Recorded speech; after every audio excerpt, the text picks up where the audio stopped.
Hello everyone, welcome back to Where Swans Walk. Full house tonight. Welcome back after a peaceful 2 weeks, I imagine. Me and Hugh before the break thought Wales could get to the World Cup. Here we are, sad and crying in our rooms. I think we all are about that result, but that's a different conversation. Right, we'll may as well just jump straight into it. A pretty successful last week and a half, really, for the Swans. An away win on Saturday, which is, who would have thought that going 2 weeks ago? Yeah, not bad. I think if you'd offer me 5 points out of these 3 games a couple of weeks back, I probably would have taken it. Yeah.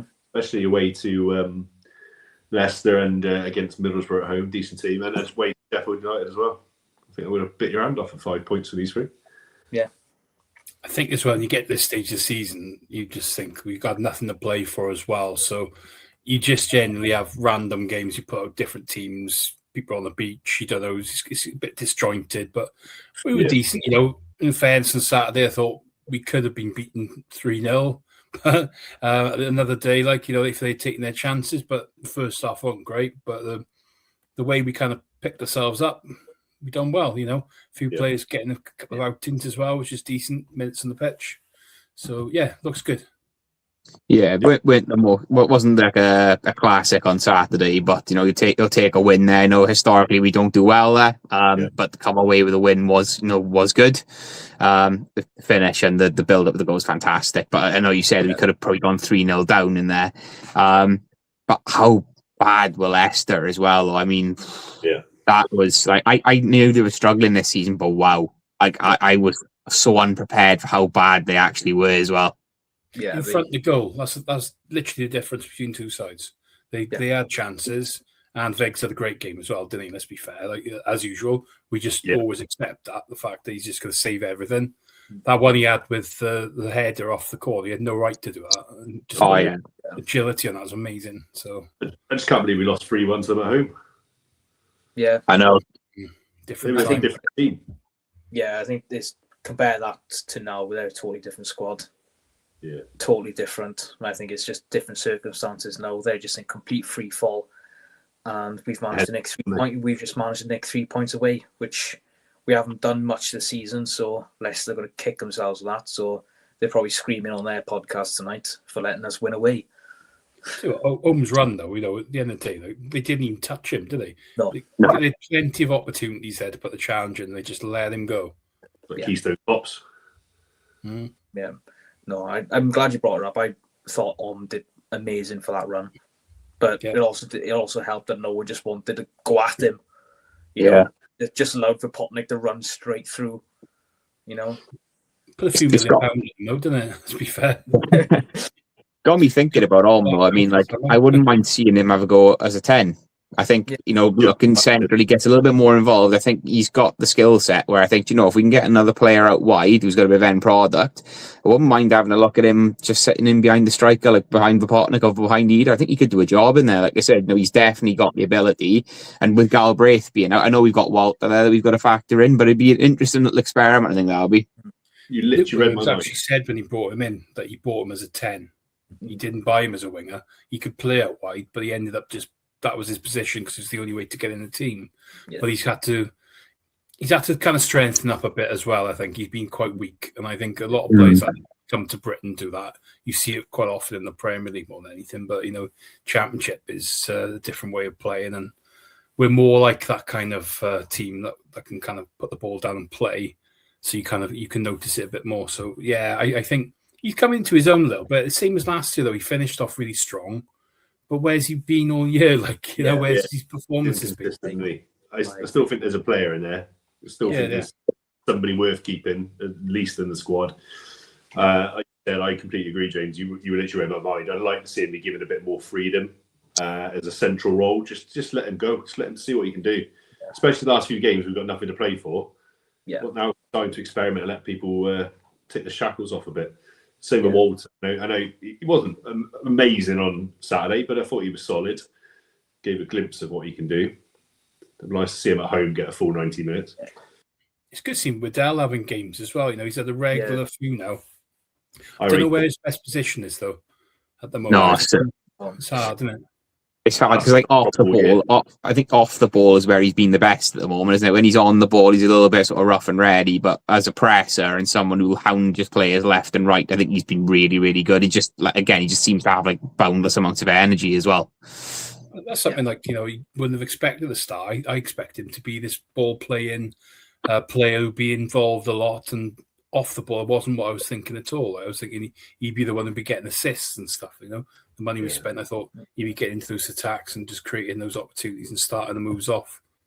I think that's been a story of our season, though, isn't it, this year? Is people in the right places, where's their best positions? I mean, we've got too many square pegs and round holes at the moment. We need to, obviously we've got a new transfer window for Matos standpoint coming up, but we need to get people in their right positions, and we can potentially do a bit more next year. Yeah, I'm looking forward to that, to be honest. Like only boys, transfer window to see what we can actually do. Yeah, it'd be nice to see if there's a bit of money there. It will, it'd be a bit disappointing if there isn't anything and we're reliant on a sale, but we'll see, I suppose. Yeah, I think Hugh, you said it perfect. God knows how many times we've been on here and said we've got so many players and we don't know what their best position is, especially back October, November time. I think every week we were just complaining about, Cullen or etc. being in the wrong position. Where is his best position? No, I think the next 4 games, I think you both, James and Hugh, said it perfect.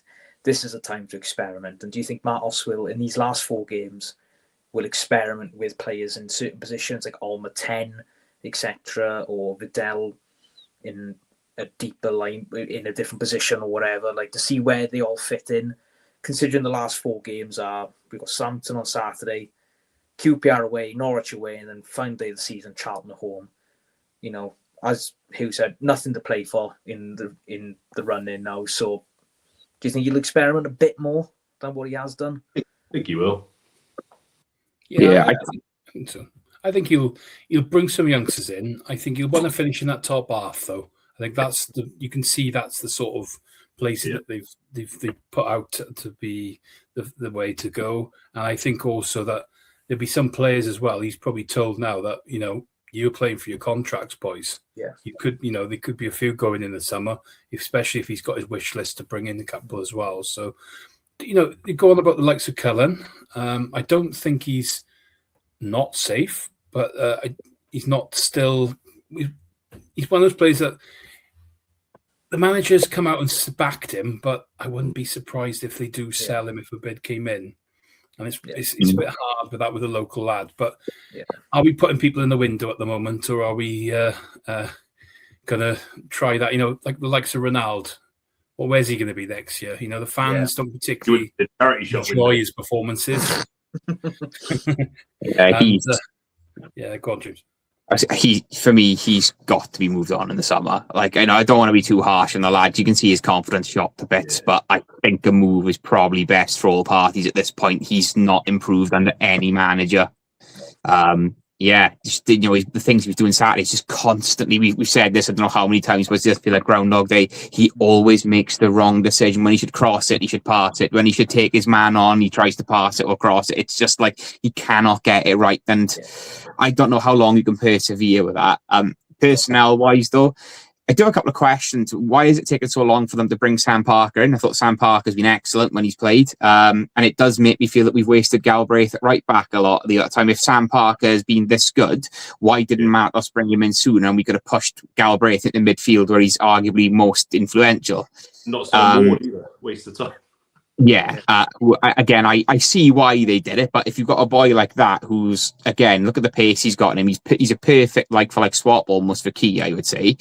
It just seems a bit of a strange one. But my concern at the moment is we've got far too many midfielders who are good off the ball, who are good at breaking up play, and not enough technical ability in the squad. And this is a little thing that don't get me wrong, I'm not slating Matos here. I love what he's done so far. I think he's made us a tougher team to beat. He's made us very energetic off the ball. I am, however, concerned with how we operate on the ball. We don't seem to try to play through the thirds at all at the moment, if I'm being honest. It's a little bit rushed.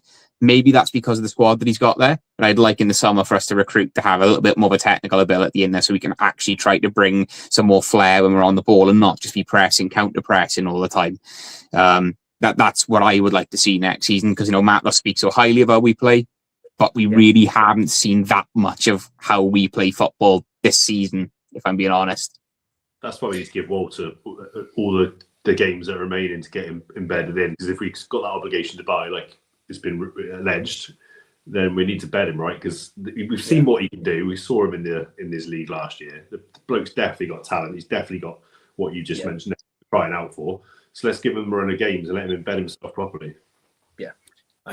You argue. I got to argue with the fact that you said about Galbraith at right back. I think Galbraith had to play right back because we have such a good midfield. He's not needed in that midfield. We've got Stamenic, we've got Franco, and if you want to play Widdell and you want to play Walter and you want to play whoever else, and you had Yakue on loan as well, we've got all these players. They're all in the same block. We've got no wide players, so he has to play there. And even when he has been in the middle, I've still thought I would, I want to have Franco in there. I want to have Stamenic in there. Like you can't have the three guys there.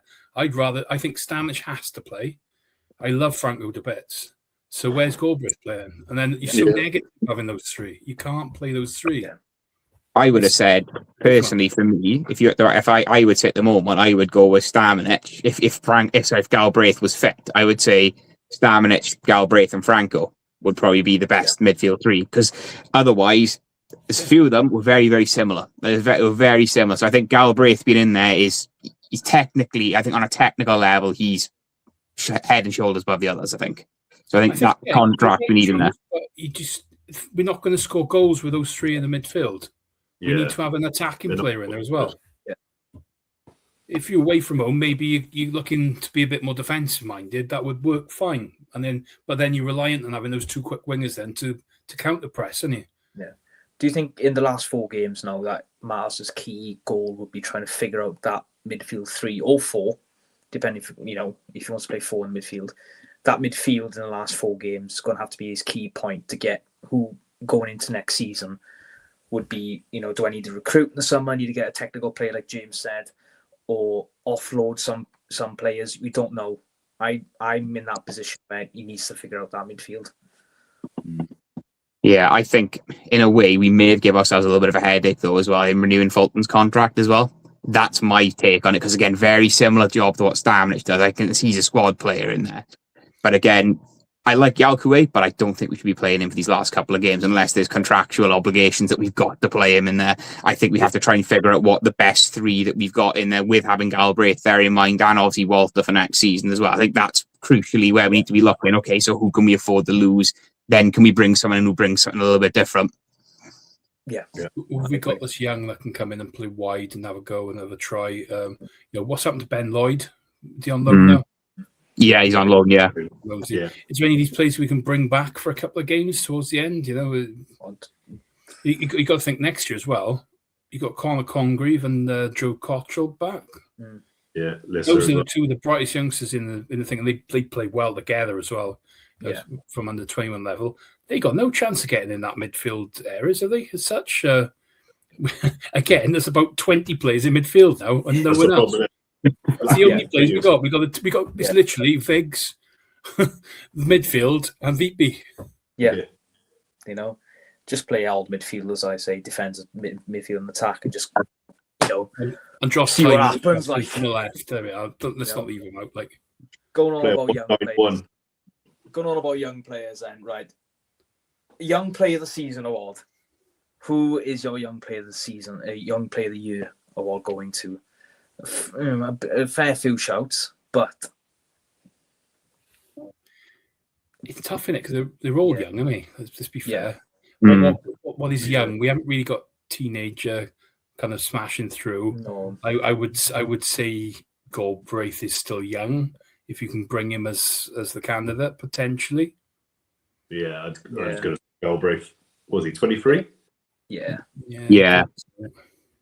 I was going to go Galbraith. I think he's just that first half of the season. I think he's shone a lot in a very poor Sheehan team. Yeah, he was a shining star for majority of it, and looked like the only one who was actually trying most games. He's done a job at right back when needed. I thought the first game he played right back, I thought he did really well considering it's not his position. Yeah, but moving forward, I think he's going to be one of our star midfielders going into next season, and simply got to work around him. Yeah, I think he's unbelievable. Yeah. sounds terrible to say it, but I'm actually glad he's injured because he's taken a shot window for the last 4 games. Yeah. Because if he carries on having man of match performances, there's no way we were going to keep him in the summer. But I'm hoping the interest will die down a bit now he's injured. Yeah. A good job Northern Ireland haven't qualified for the World Cup because he was doing too well against those bigger nations as well. So yeah. Thing is, though, it could be a case now that is it a factor that we have to sell a player in the summer, and if a bid comes in for Galbraith, maybe they will think, right, we've already got enough players in that area of the pitch. Yeah. To them, I would not suggest that would be a good idea or not. But how much would you price him at? I'm guessing a bid would come in about 10 to 15 million pounds for him, depending on his contract. And then with this add-on, you've got to look back at the players we've had in the past. Now, Flynn Downs, for example, maybe did he go for about 12 million-ish back then? I don't know how we kind of negotiating these things these days, but it's either going to be potentially him or VP if someone goes. And I think they may, unless they really get top rate for VP, I think he'd be still short top. I think we are probably going to have to sell because we didn't sell a massive asset in the summer, did we? And I think we spent quite a bit for our club. I can see one of the two of them going. I think logically what you're saying there, Rich. I think if an offer came in for the two, I think maybe they'd edge more towards Galbraith, like you said, because we've got such a crop of players in the middle. I think goal scorers are notoriously hard to recruit as well, aren't they? We've not really had much luck over the years with buying a new striker to come in. I wouldn't want to see either one of them go, but I have a feeling we're going to lose one of our top players in the summer probably. I'm in that camp of it being a shock different transfer. I think Galbraith and VP are safe next season. I think Matos loves them both. I want them to stay. I have a strange feeling. This is probably going to shock a lot of you. I think Franco's going. I don't know why. I think there's a bid going to come in for Franco, and I think he will want to go. That's interesting. He signed a new contract last year, didn't he? Yeah. I think at the end of that, he hadn't been great. Well, I say great. He's played well, but not to the level he played in his first season. Yeah. So, he's had some good games. He's solid. I'd be gutted if he went. I think we'll all be gutted. We'll be losing an unbelievable player, but also an unbelievable chant as well. You know, you've got to think about the bigger picture here. Yeah. I think Chant's probably the worst of the three, I'd say. But no, in all seriousness, I think it'll be Vippy will go because we've got a history of selling our 20-goal strikers. Let's be honest. Every time we've had a decent striker, they've gone on the following season after a great season. So my money would be on Vippy. Is either a good enough replacement? I don't know. He hasn't had a good enough run. No. He's shown glimpses against Sheffield United. I thought he was brilliant when he came on. And we already made £6 million striker waiting in the wings. Yeah. So I'd be leaning more towards Vippy going. Not I want him to, obviously, but I think realistically it'd be more Vippy. I think we mentioned World Cup and Galbraith, thankfully not qualifying with Northern Ireland. Out of all the players in the squad, not many will go to the World Cup, unfortunately, with their nations. But out of the select few that will, who do you think will shine in America, Canada, and Mexico? Biggs for Chile. Is Chile there? No, they didn't make it, mate. No, they didn't. No. Thank God for that, because I was going to say that would be one, because he's at that age for keepers where if I was a lower league, if it was a bottom of the sort of Premierish team, that's maybe one of the teams that have gone up now, 32 years old, safe pair of hands, I'd be all over Viggs. Yeah. After the season he's had, he's been probably, apart from, like you say, something like Carl Rushworth, I'd say he's probably in there for goalkeeper of the season, top stopper. Yeah. It's madness, really, how underrated he is as a player. You know, I would love him to be here next year. I really would. Yeah. The World Cup, though, the World Cup question you said, VP. Have you seen the group they've got, Slovenia? I think they had Denmark. They had it was a couple of teams that just. I think they could go through the group easy, and he could get a few goals from that. And that put a few million on him. There we are, maybe 30 million. We might be going for them, boys. Off to Newcastle. I didn't know they qualified, Slovenia. Yeah. New Zealand are there as well. Stamenic just got a shout. Yeah. New Zealand are there. Australia's there as well. Yeah, Cameron Burgess is there. Yeah, it's not I think Burgess will be player of the tournament. Easy. You know, Lionel Messi just behind them. 20 million move back to Ipswich then. Oof, any day of the week. I'll drive them myself. I can't wait to see on World Cup TV Burgess lofting the ball straight up in the air. Love it. Get out, old-fashioned defending. Can't wait to see it on the World Cup. Or score 2 goals in one game. Right, boys, we'll finish off with W. We're nearly at the end of the alphabet. W. Who gets in the Swansea City for W? Now, I'm going to add, you can have winners, Wembley, wingers, etc. You know, it doesn't have to be a player. I'm going to start off with Wembley 2010, 11, the playoff final. 2011, playoff final. Unbelievable day, atmosphere, just a day I'll never forget, to be honest. Easily one of the best days. Mm. Easily. I think Wembley 2013 then for the cup final was also up there. Yeah. And then player I'm going to go with actually with That's the obvious, isn't it? I think so. But I have a bit of a rogue one. When I was growing up, I used to love this guy, centre half, modelled on his game. Keith Walker, great centre half in the 90s, fantastic player, great centre half. I'm going to go for a bit of a cult hero as well, because I've heard the story from so many of the guys who used to travel up and down the country long before I started going, is Walter Boyd. And they said that the whole Vetch cheered when he first ever won a header, because he was notoriously would not go up for headers. And that he headed the ball once and the entire ground cheered like they just scored a goal. You too young to have seen that game where he came on and got sent off after a minute. It's still a record, isn't it? Yeah. I remember seeing that. And then the following week, then he was in his kitchen and he dropped a bottle of tomato ketchup on the floor. It smashed, and he stood on glass, and he was out for about three months. Then I'm pretty sure it's still a record, isn't it? The fastest sub to ever be sent off. Yeah, it was for a long time. It's not unbelievable. I'm surprised none of you boys said the best that ever was to play up front for us, Wilfred Boney. You know, Wilfred Boney. Best ever song as well. Yes. Yeah. The only striker I know to wear the number 2. That was a crime. That was a crime against football. That was. Yeah, that was horrific. As soon as he came back and had number 2, and I was like, it's over. Why? Yeah. You just know that was it. We're in the water here. Just absolutely. That's up there with. Do you remember that centre half he used to play for Chelsea? Is it Boularus who wore 9? Centre back wearing the number 9. That was, oh my god. There's certain numbers that certain players should not wear, and number 2 for a striker or number 9 for a centre half is on the list of being terrible. It just should not be there. You know. Right then, boys. Well, it's good to be back after a long break. Thank you very much for tonight, and we'll see you all next week. Thank you very much.